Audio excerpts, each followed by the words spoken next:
So the state budget talks still aren't moving forward, and it's not just Medicaid here at the center of the debate. There's also a plan to set aside tens of millions of dollars for a new children's hospital. But not every lawmaker is convinced it needs more public funding. Now the project is being held up against Duke's starting quarterback. Wait, what? Do we really have to choose between those two things? Our Ashley Rowe got an explanation from WRAL investigative sports reporter Brian Murphy in a trip to Murph's Turf.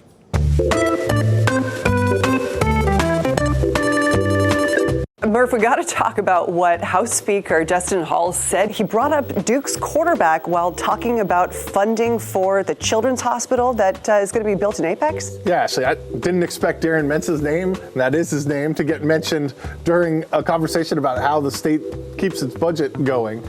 But that's what we had, and you can listen right here to what Destin had to say. Why we would give hundreds of millions of dollars to a new hospital in Wake County that's doing pretty good economically. Duke and UNC have a lot of money, and in particular Duke, they both have multi-billion-dollar endowments.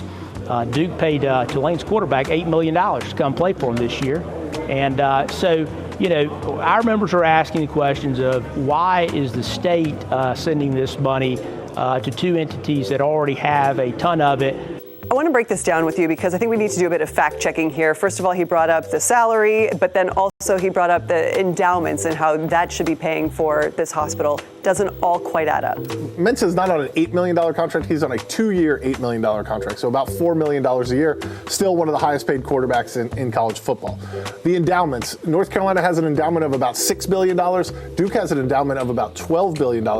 But endowments aren't savings accounts. They can't just be used whenever you have an expense. Most of the money that comes in is earmarked for certain projects or certain scholarships. And so it's not a piggy bank that you can just raid when you want to build a children's hospital, as is the case right now. This children's hospital is actually quite a sticking point with the state budget that has not yet been passed. What's going on with the Senate and the House? Yeah, in 2023, both chambers agreed to fund this children's hospital, and that money is being allocated on a year-by-year basis. This would be the final installment of that. The House is saying, no, we're done funding this children's hospital. Even though the Senate wants to give them hundreds of millions of dollars more, the House says we have other priorities, we have other things.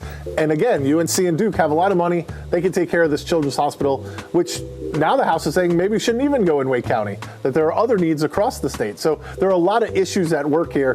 Just funny that the Duke quarterback got mentioned in all of it. Yeah, and when we're talking about a multi-billion-dollar hospital to bring up a $4 million a year salary, anyway, we'll leave it to people to make their own assumptions there. Thanks, Murph.